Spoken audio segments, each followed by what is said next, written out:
Жогорку кеңештин депутаты Алтынбеков Айбек агабыздын демилгеси менен курулган. 2015-жылга чейин ушу базар-коргонго чыгып ойнойт элек футбол. Андан кийин жаштар биригип депутатка кайрылып, бизге ушу стадион керек, салып бериңиз дедик, анан салып берди.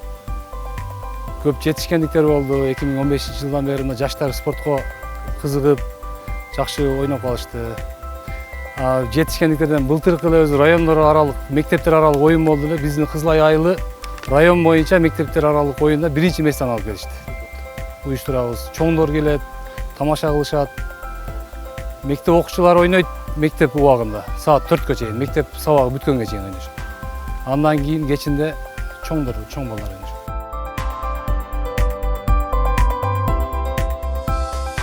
Элдин атынан, эми жаштардын атынан, Кызыл-Ай айылынын адамдарынын, тургундардын атынан чоң рахмат.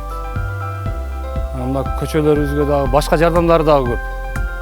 Көп нерселер айтылбай келет. Жашырын садака көп кылат. Билебиз аны.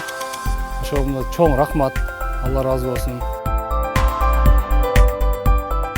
Кимки кандайдыр демилгени көтөрүп, элди угуп, эл менен бирге болгон болсо, Алла Таала анын өсүм жолун бере берет, берекесин бере берет. Кимки өзүн ойлоп, же болбосо элдин кызыкчылыгын ошо депутаттык керек маалында ойлогон болсо, мында анда келише албай калат.